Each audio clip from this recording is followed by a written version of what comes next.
CTA viewers, welcome again to another episode of the adventure at the Republican convention that took place in Columbus. And you saw the first part one where we interviewed several people that attended. And what I'm doing today, as you see next to me on the screen, Mr. George Bratcher, which is one of the delegates from Columbia County. He was kind enough to give us a few words about his experience. He came back home safely. He wasn't attacked by Antifa or whoever was waiting to shoot us who were happy to see Trump there. And so it was interesting in that part. So first of all, thank you for giving us a few minutes. And as you know,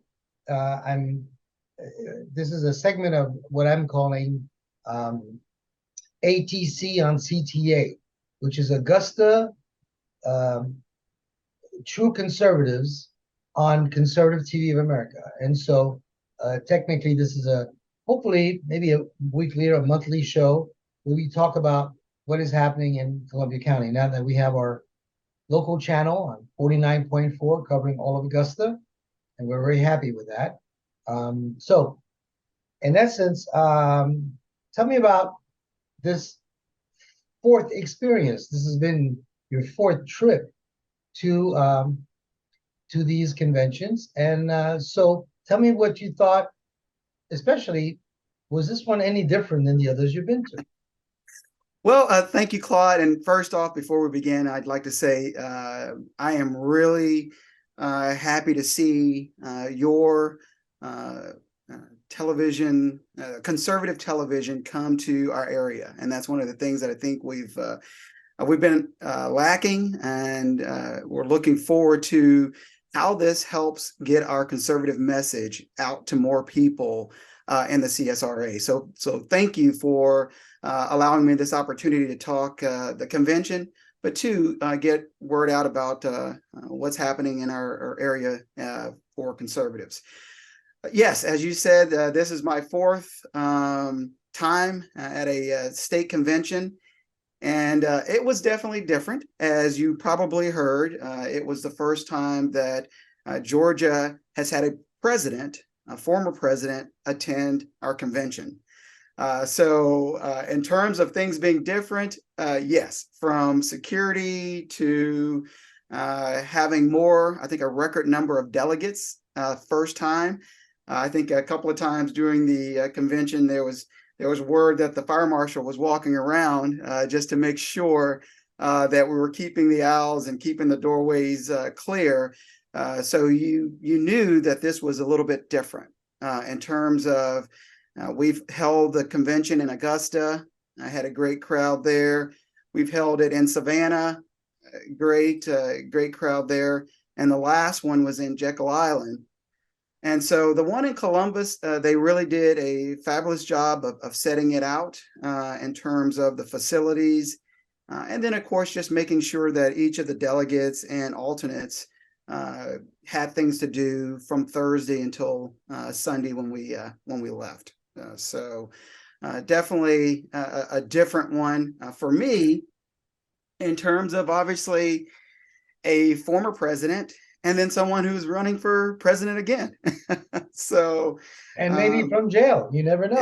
So and that's one of the things that makes the convention a little different. And so having the president and of course with the party, there are some sides that have been drawn between those folks who believe heavily in President Trump and those others who are looking for maybe another candidate that has some of the Trump policies, but not necessarily some of the baggage and some of the like a mini Trump. A mini Trump, yeah. Yeah, you have Dr. Evil was Dr. Evil, and then you have mini me, which I think DeSantis is mini me right now. But exactly, it's another Trump, but it's not Trump. while Trump is still around. So Right. you can have the fake Trump or the real Trump, and so you're going to go get the fake one, maybe. Well, yeah, Um, and what's key about that is how those candidates balance uh, those both sides. Trump. I want to be like Trump, but at the same time, I want to be myself. And how do you get voters to say, hey, okay, here's what we're looking for in this candidate? So it definitely made for interesting conversations at the convention. So that would be another. well, not only that, the fact that he was indicted 2 days before, and we didn't even know if he was going to show, that made it exciting. Because I thought he was going to wear an orange suit. Do you have an orange man in an orange suit? Coming to the convention. That would have been to me that would be the perfect joke. See, Then Trump could say, I'm in my orange suit, ready to go to jail, and I'm ready to go." Now there are a couple things. From what I heard, 70% of the people that were there were new. yes, this is probably the first. Well, it is the first time that we've had so many new delegates attend the convention. But I think that gets to kind of where our politics have gone over the last few years, is where you have individuals who are either the election brought them out 2020, where they believe that there were wrongs done in that election, both at the state and at national level. And so they've become kind of one issue individuals, but it's got them motivated. And they've said, okay, in order to make change, I've got to become part of the system. And so that's a good thing. That is Well, a I very think it's good great. thing. I think Yeah. the fact that it tells you there's a problem with the Republican Party in Georgia because you have a Ratberger, which Republican was voted by Republicans, ended up being someone categorized as a traitor to the Republican messaging, to what they voted for. I would say a small number of Republicans within the state and nationally would call him that. That's one of the things that I've tried to stay away from. But that's Is right. You don't have to agree. right. I can say that. Yeah, I'm not a candidate. I'm not a journalist, and I enjoy, you know, saying things that others may not want to say, and that's it's like, okay. But what I'm trying to say is that and I'm that's trying to true. explain if there's 70 people, 70% of the people that came, that means a lot of people are not happy with what's Oh, going yes. on. And the fact that your governor didn't show up. He's the governor of the Republican governor of Georgia, and he doesn't come up with the convention. I think maybe he's going to create his own Republican Party. So when you have all these factions, it isn't helping have a clear message, because the Right. infighting isn't going to help. Now, this is the time to fight, because when it comes to getting the nominee for the presidential, we need to fight now. And then when we have the primary and we have the person that will represent the Republican Party, we need to be able to come back together and say, okay, well, that may not be the guy I wanted, but at the end of the day, He's the guy it's that going to we've. be better than the other side, because we eh, are living what the other side has been giving us. And if you're happy with what the other side has been giving us, then you shouldn't be a Republican. You should just, you know, I don't know, jump off a cliff, Yeah. but Well, but we won't say that we well, want. I can say that. Right, Remember, right. You don't worry can about it. You say don't that, have to Claude, agree with what I'm saying. yeah. I'm saying it. Right. Claude, you can say that, but I would say you're absolutely right that we as Republicans, we've got to go through the primary season. And unlike the Democrats, where, they'll throw out a couple of names of folks to run in the primary against Joe Biden, but they absolutely have no chance. And their messaging, they may throw a couple of jabs at him. They may talk the age piece, but there's really no chance that they're going to get the nomination. One, because of just their process. I mean, I think at the end they go, yeah, we got this process, but if it's not what we want at the end, then we're going to say we're going to change it. So Republicans aren't like that. We've got a process, and we all agree that at the end of that process, we elect a Republican president and we come together, and I agree with you completely.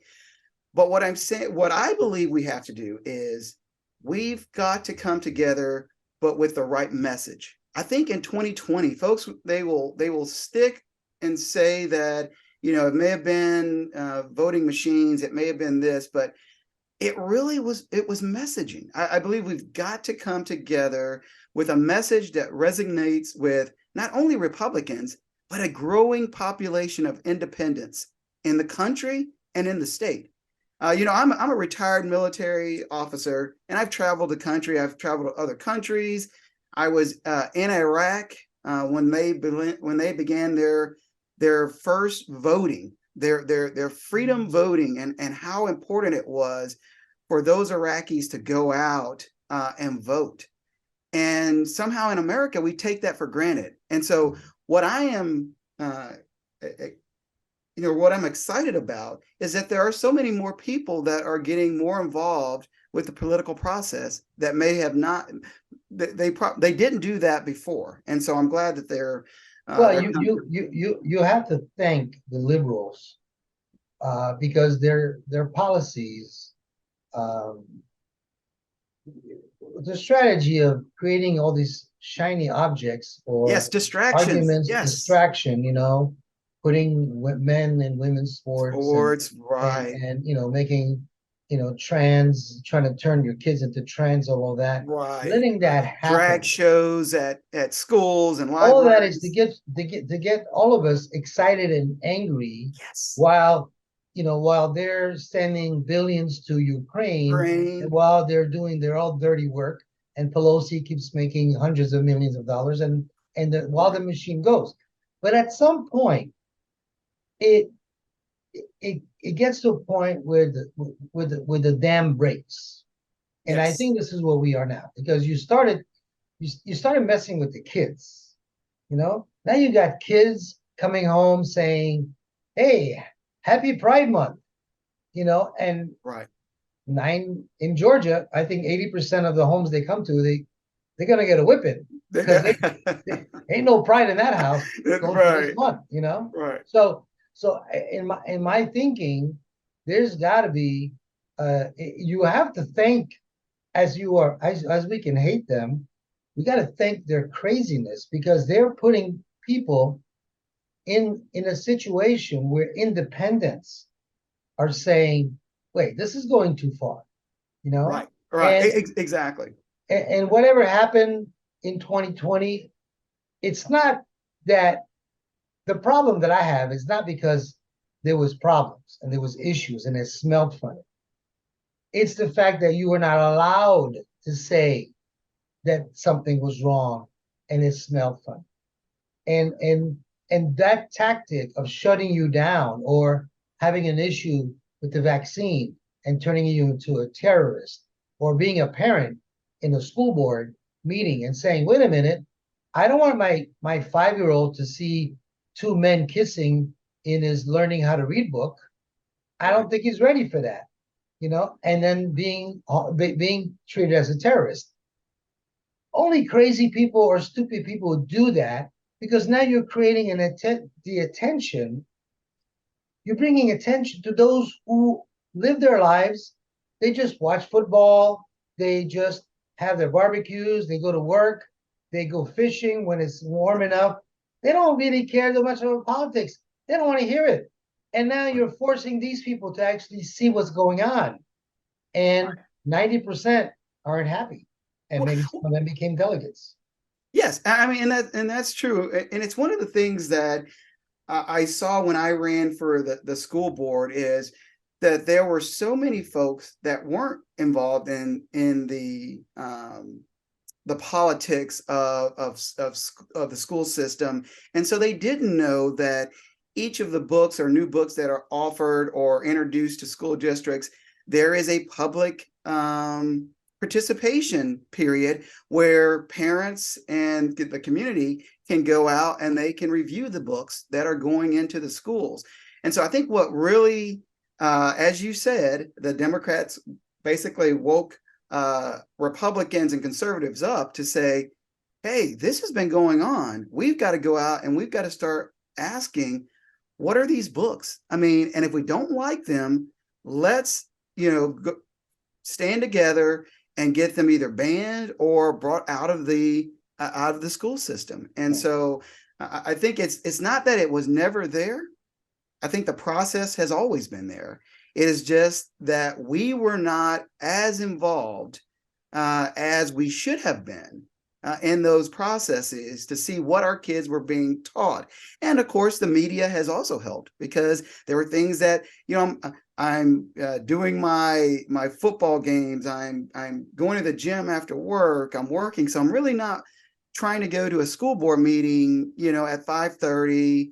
And I've sat through a number of school board meetings before they became very popular, and there would be 5 people in there.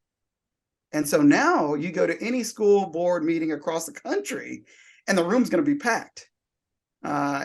So that's great, and I'm happy.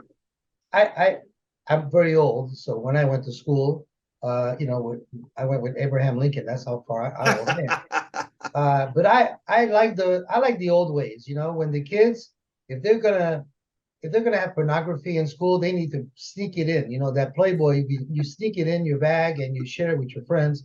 I don't need the school board to issue a book that I have to read where I have to read about pornography. I like it when the kids bring it in themselves. So now, let's talk about the convention. Did it go as you thought it would go? Did your candidates win? You don't have to tell me exactly who you voted for, but the idea is that were you surprised by any of the results that came out of the voting?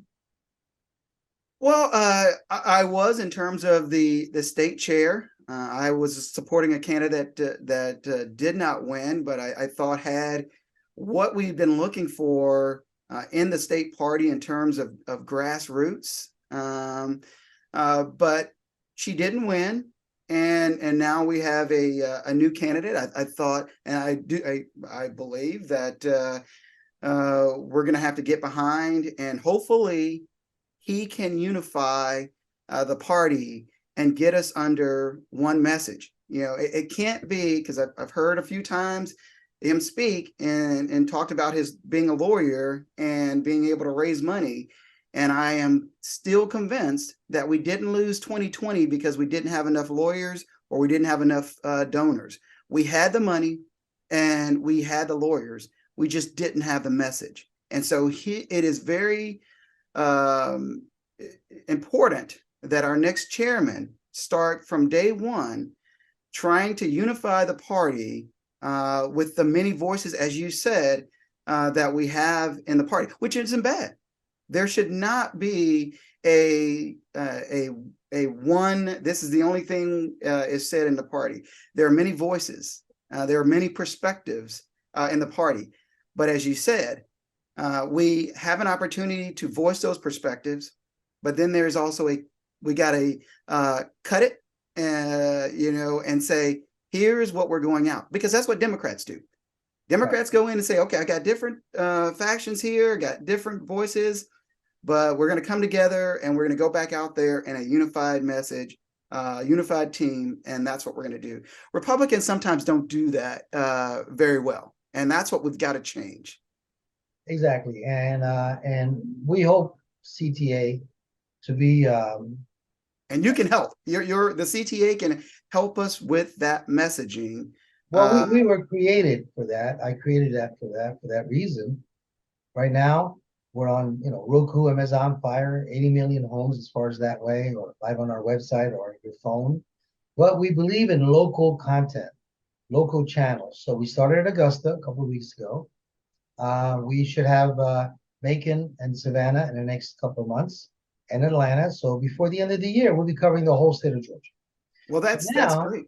If the Georgian Republican Party is interested in getting the messaging to their own conservatives first, a unified message, we can do that. Now, I kind of get the feeling a little bit of the discord, because when we were interviewing people in the first show that you might have seen, we had GRA people there. Yes. And as far as I'm concerned, my microphone is for anybody who's conservative to come and talk.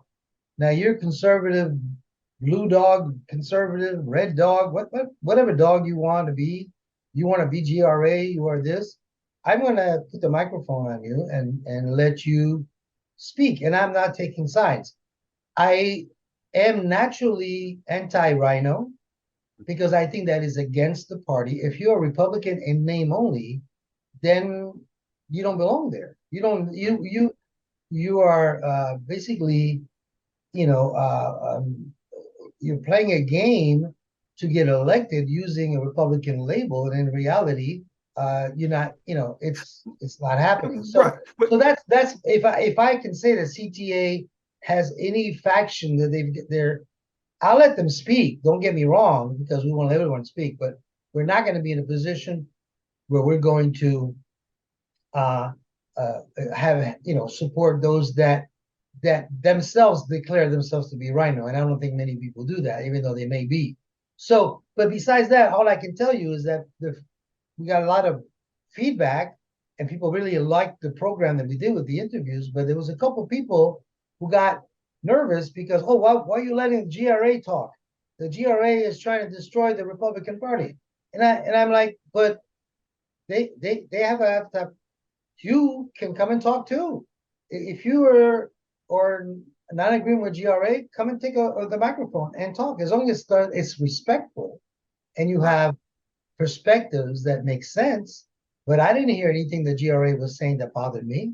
I think they were basically like, you know, a grassroots maybe type of situation where they want to make sure that the candidates keep the messaging going and don't change their message.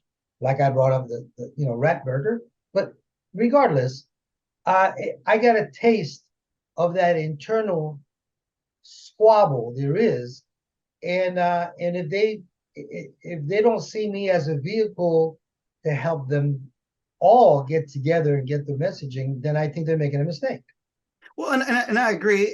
And what I would say though is we have become almost like the Democrats with this whole name calling. So a rhino, and I see this on my Facebook page all the time, and I've tried to tell folks this is that just because you disagree with my perspective doesn't mean that I am not a Republican. I have since college in 1992 have been a Republican, and so I may not agree with someone on an issue that of rhino. Define to me what a rhino is. So when you say Republican in name only, you're telling me that because I have a different perspective than you, then that's wrong. And I say you're just you. I could say that's what the Democrats do, because I feel that it's an emotional response to I can't go neck to neck with you on policy. So what I'm going to do is I'm going to call you a name. I'm going to call you a rhino. Well, I don't think it's I don't think that it sticks to having different of opinion once in a while. But when you take Mitt Romney that votes every Republican, every Democrat proposal he would vote for example, and doesn't support, you know, less than 20% of the Republican proposals, then technically that's what I would call a rhino, somebody that is basically pushing more the other party's agenda than the Republican. But regardless, what I'm trying to tell you is that, and even if it's what I think is a rhino, I'm never going to stop him from coming to speak. And I will let him prove to me what his intentions are, and maybe that will help them get the message across. So I am not picking sides. I'm just saying internally, you're going to be Republican, be one. We only got a couple minutes. Yeah. And I wanted to finish with something, because you said you've been since 92 a Republican. I guess you were 10 years old when you became a Republican. No. But I was jumping out of airplanes at that time. I was in the Army. Okay. I think that maybe makes a difference. But I don't know if it's the lighting, but you seem to be like a dark-skinned man. Did you get the memo?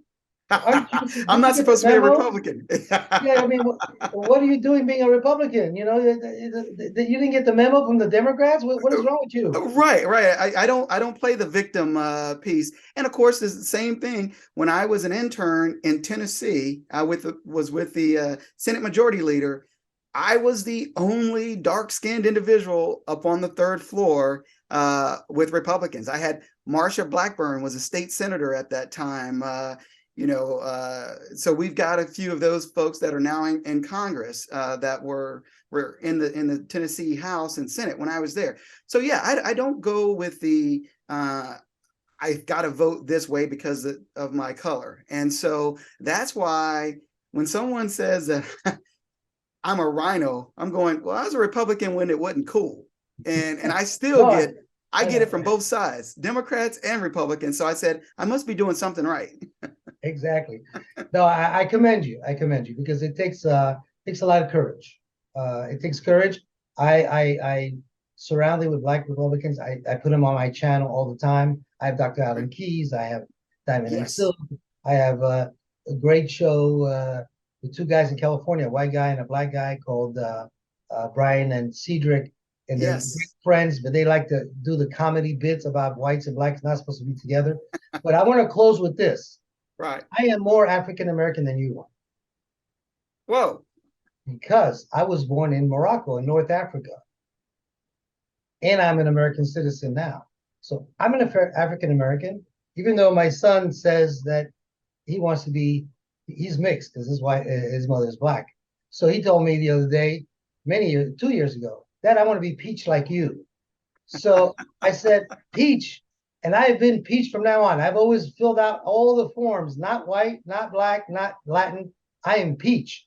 And now I'm in the peach state. Does that make sense? That's George, thank you very much. Will you come back and we talk some hey, more about the disaster that the country is going through and what we can do about it? oh, I would love to come back on, Claude, and talk about that, and definitely talk about some of the things that I think we can do to kind of help move our country, move our party forward in the future, and definitely win back those 2 Senate seats that are currently being occupied by Democrats. By the war, That has got to be one of the number one priorities that we do as a GOP party in the state, is return those 2 seats back to Republicans. That's our mission, George. Thank you so much. All right, thank you, the White Claude. House, the Senate, and everything we can get. They can have Hollywood and Exactly. Disneyland. We'll take the White House and the House. Take care. Take care. Thanks, Claude.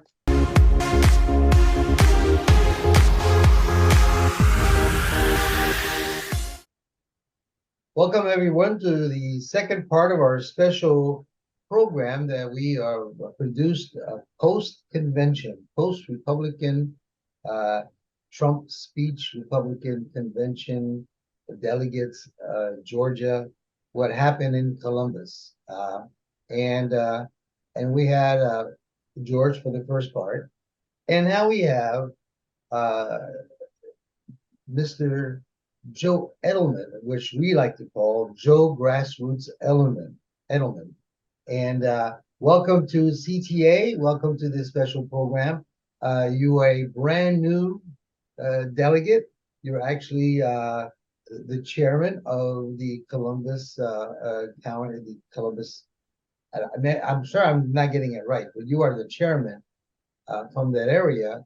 And so you have a lot to tell us. This is a new experience for you. Welcome to CTA. Thank you. That's correct. I am the new chairman of Columbia County here in Georgia. It also is my first time as a delegate at the state level. So it was a very great experience for me. Well, tell me what you expected and tell me what you actually lived through.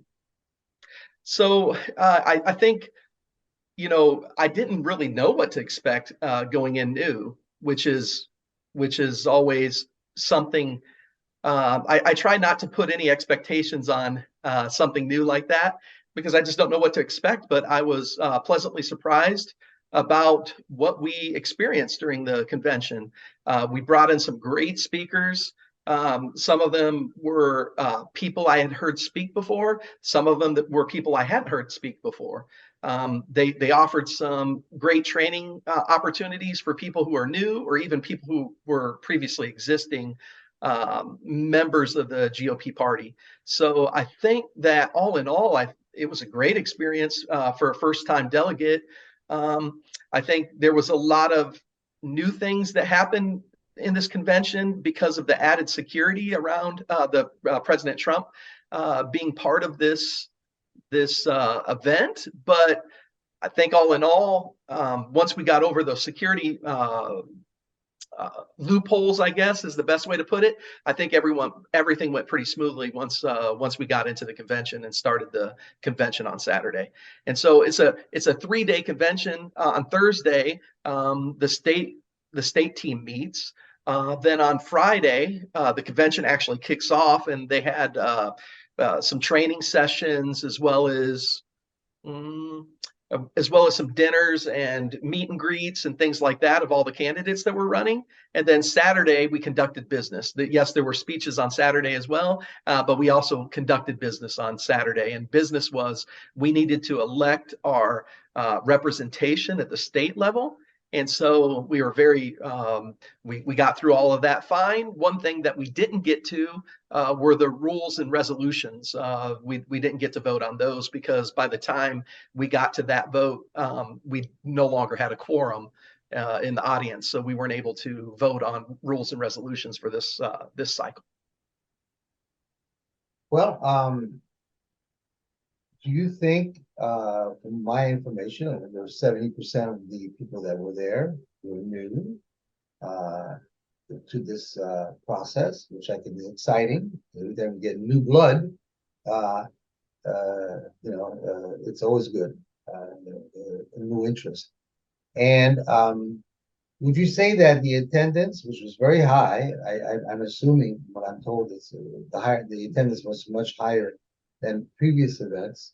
Would you say that it was due to the presence of President Trump, or would you factor in the fact that there are a lot of frustrated Republicans, conservatives, who do not like to see the fractured party as it is in Georgia, the different elements that are fighting each other, and the fact that we can't seem to get it right, to get the right people in the Senate.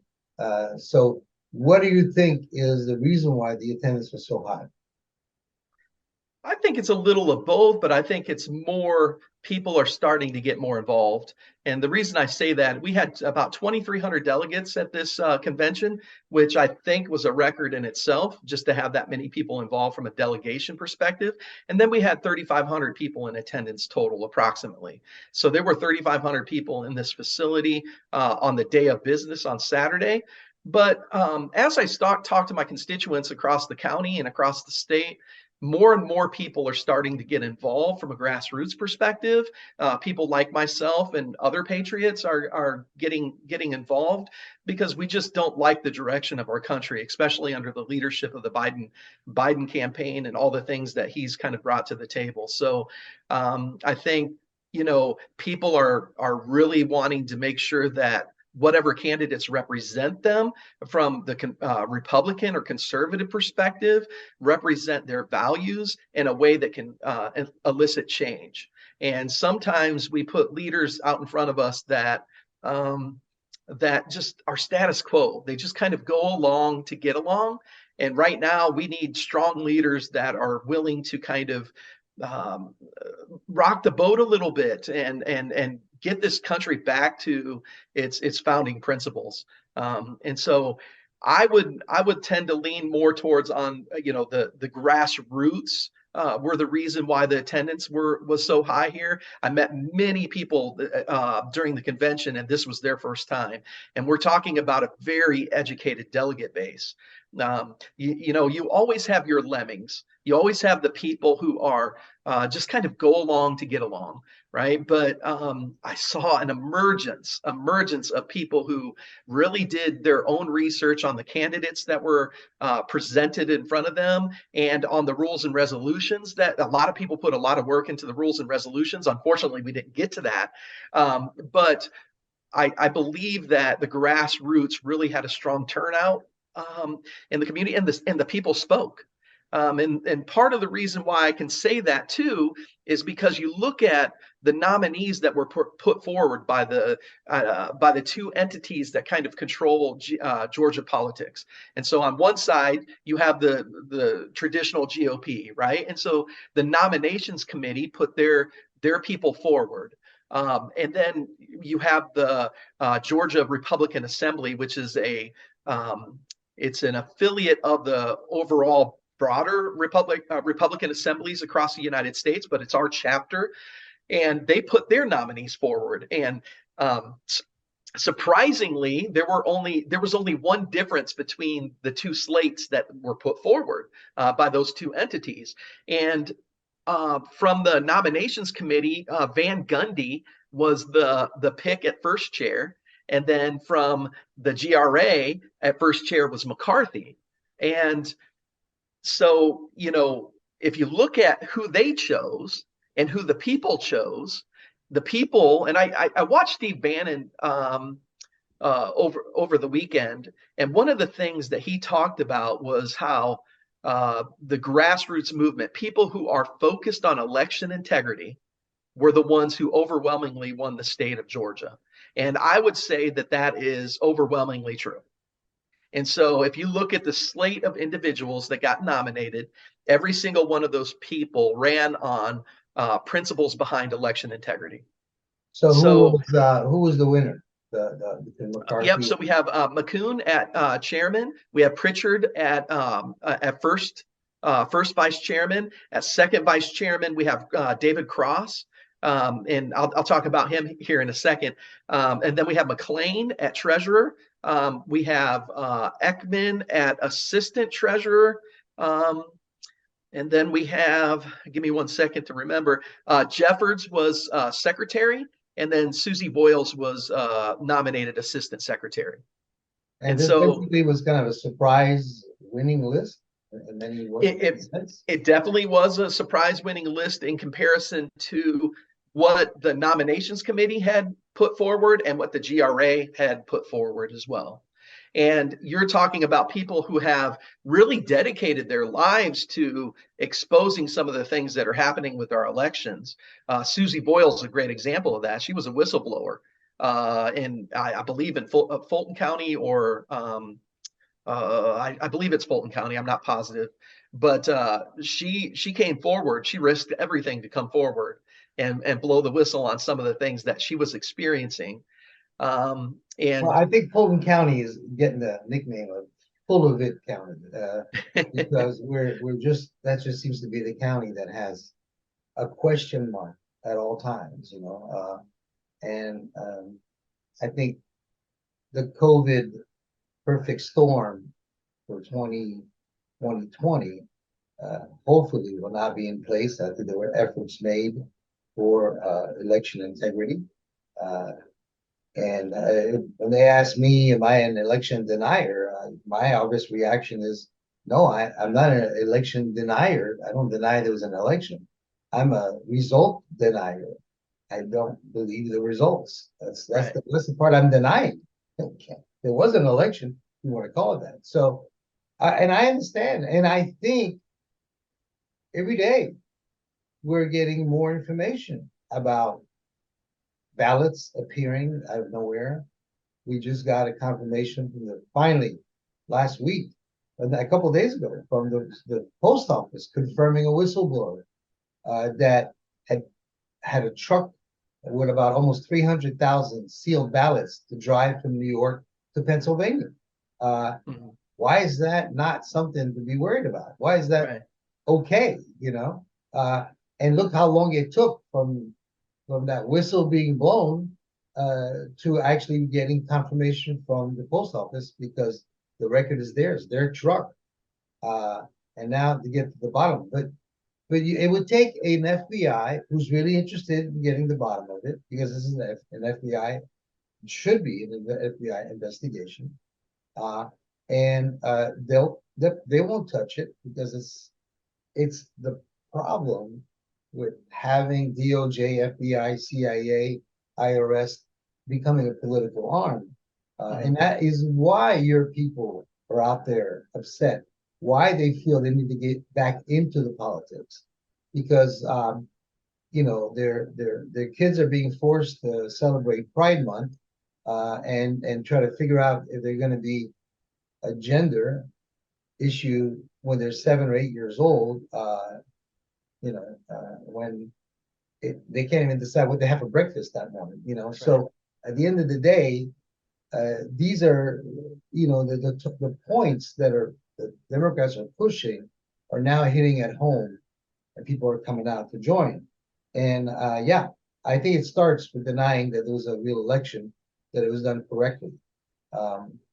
So in essence, I think it's so important because Georgia is a battleground.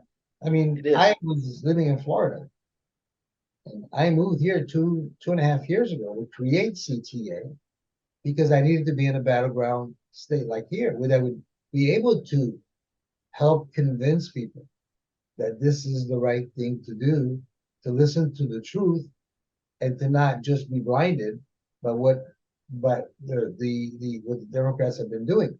Now, they are successful, and they have been successful in dividing it, divide and conquer, the old war, the rules of war. They are dividing the Republican Party in Georgia. They have done it. And we've maybe done it to ourselves in many ways. But they have divided this party here that I don't know. And I want to ask you, do you think by election time that this fractured party in Georgia is going to get together and get behind one person? I sure hope so. I can't make any guarantees for everyone else, but that's what we're pushing towards, is making sure that the people are part of the process. I think one of the things that has happened in the past to us is we've had more of a selection than an election. My job as chairman of my county is to make sure that everyone is presented in an equitable fashion, and that you are an educated electorate, that you can make the most informed decision for you and your family. My job isn't to tell you who to vote for or even who I support, right? Like, so even during the state convention, I had people wanting to put stickers on me and hats and things like that. And I told everyone the same thing. I'm sorry, I can't do this, because the moment I put a sticker on, the moment I put a hat on, people will follow that. And I didn't want to create bias for individuals. I want them to stand on their own through their own research. And so one of the things I can tell you happened during this convention cycle that was beautiful is that people created litmus tests on their own. And they said, what are the most important values to me, and who aligns with those values the most? And one of the things that I kept hearing at the top of that list was election integrity. And so people were creating a litmus test with election integrity. They said, who is going to represent me the best possible way, who is focused on election integrity, and what have they done? Not just what are they saying, but what have they done? And you'll see that the slate of individuals that got nominated have by and large been involved heavily in the election integrity efforts throughout the state of Georgia. Now, compare that to a national election cycle. I think you're seeing an electorate that has woken up, and gone are the days that a person can run and stand on their own just because they've done it in the past. People are going to look at their values, look at how they voted in the past. If they are an incumbent, they're going to have to prove to the people they don't just get a free pass this time. They're going to have to prove to the people that they are worthy of the vote. And so I think what you're going to see is a better nominee coming forward. For better or worse, a better nominee that's coming forward. And I think at the end of the day, the the Republicans in general throughout the state of Georgia, and Democrats and some independents as well, they're going to rally behind somebody that isn't Joe Biden. They're going to rally behind somebody who isn't the Democratic leftist run, organization that is trying to indoctrinate our children with gender ideologies. There's so many values that we share with our Democratic partners. There's some common ground there. Well, definitely the old school Democrats, right? Where there was actually, a way to sit down and come to an agreement on logical issues. Yeah. But so I don't think that party is not in charge. Those people are not in charge. Right. So I don't think you're just going to see Republicans coming together to rally behind the same candidate. But I think my point is that I do believe that you're going to see some Democrats and independents rally behind that as well, because they want change too. I've spoke with several Democrat and independent constituents as well within my county. And I'm hearing the same thing: is they want a better life for their children. They don't want high taxation. They're tired of us sending all of our money, our tax money, to other countries. We're not taking care of our own people. There's so much common ground between us and what we would traditionally call our counterparts, right? But I think by and large, that Republican base is going to unite, because we have that common goal, which is we don't want to reelect Joe Biden. We don't want, I've said this many times, and I'm going to ask you a question. We're talking about independents, Democrats, who are now questioning what they did and questioning what they're going to do in the future, because they realize that Biden is a mistake, was a mistake, is a mistake. You think that could have been possible if Trump had won? Because I say that maybe it was God's will for him not to win, so that we can actually see these people in action. Because when we were letting people know, hey, the Democrats, they're crazy. The left wing part of the Democrats have really taken over this party, and they will do crazy things. And when we were saying that, they would just told us, you're just being negative. But now, when they're actually in a situation where they're seeing, you're seeing Mrs. Biden honoring a man for International Woman of the Year. Okay. That's a punchline in itself. I don't have to add anything more to that. When you're seeing what happened in Afghanistan, when you're seeing the mismanagement, when you're seeing the motivation from day one to get the gas prices, if they had it their way, they wanted it at $8 to $10, so that the gas prices would be at a point where you'd have no choice than to get an electrical vehicle. Mm-hmm. Although our grid cannot handle the amount, if all of our cars were electric, we'd be having power shortages every day. It'll be basically like I wouldn't even say a third world country, even beyond that. So not to mention that we needed Trump to remove him, be out of there, so we can actually see, when you turn on the light, you see the cockroaches, and then we are looking at them. Right. Yeah. Not to mention, and just one thing on the electric vehicles, not to mention the hypocrisy by the people who support them in that regard, because these batteries, the lithium mines, are mined by children under very, very bad conditions. And if you stand for children and you stand for equal rights of people across this world, how can you stand for the excessive lithium mining that is happening across this world. So let's, beyond just the energy side of it that you brought up, it's the human aspect of it. It's absolutely despicable, you know. But yes, I agree with you. I think that I do believe that God has his hands in everything that we do each and every day. And the fact that Trump was not elected, President Trump was not reelected, whether we believe rightfully or not, Nah. it is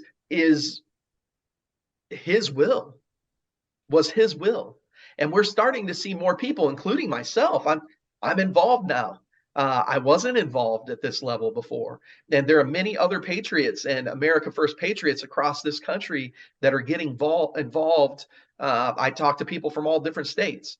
There's more and more people like myself, like yourself, that are getting more heavily involved to ensure that we're putting candidates forward that represent our values. And we're getting more people involved that are willing to put themselves out there. Because people like I'm not a politician. I come from a business background. And so this is all new to me. And I don't ever want to be a politician. Like that's not what I want to do. And most of the America First patriots that I know are in similar shoes. They're business people or they're moms and dads, and they just want to get involved because of how bad everything is right now. And so you're seeing people like us get involved now with politics, but we're not politicians. We're just trying to do what's right. Well, this is what it takes. This is what it takes. And so this reminds me, not that I was around, even though I am old, but in 1854, when the Republican Party was created, it was non-politicians Mhm. who did not agree with slavery, Right. and created a political party that would fight slavery. They were not politicians, because slavery was the economic engine that made and that time they made everything work. And so slavery was incorporated, was there. It was yeah, everywhere. But they created a party, which is the party that is now known as a racist party, believe it or not. That's Yeah, how good it's they so fit. backwards. So, Joe, in the next minute we have left, could you go ahead and let people know, because we're on the air in Augusta, as you know, we're on Roku and Amazon, and we're everywhere that people want to see us in their phone app. But those are in Augusta specifically. What can they do to help you do what you need to do so we can be successful, whether it is in the state and eventually on a national level? What can they do? How can contact you, and how can they help you? Well, they could definitely contact me at chair@ccgagop.org. That is my direct email address. I welcome any and all emails from any of our constituents out in this media world, or anybody, honestly, throughout the state. But most importantly, right now, we're looking to fill our precincts with good servant leaders, people who can knock on doors, people who can educate, people that can help organize. We are trying to fill our committees. We have some standing committees that need filled on our executive committee. Our executive committee in Columbia County is primarily all new.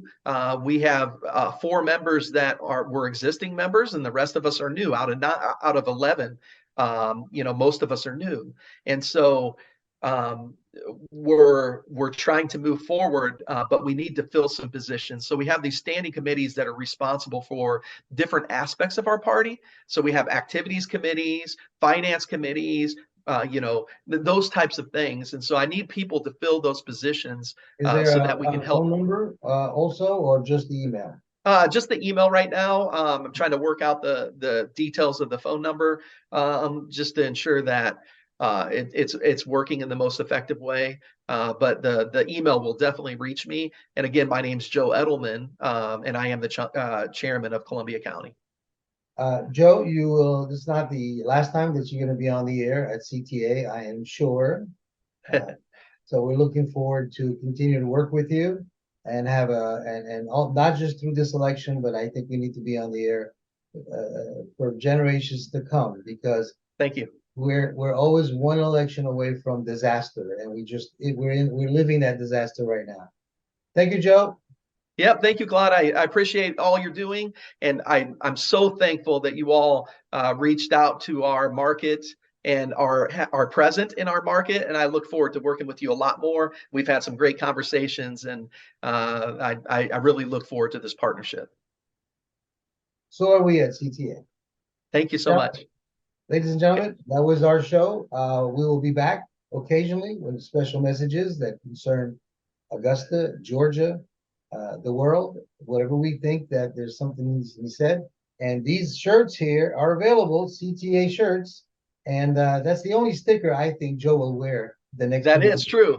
He'll wear a CTA shirt or T-shirt.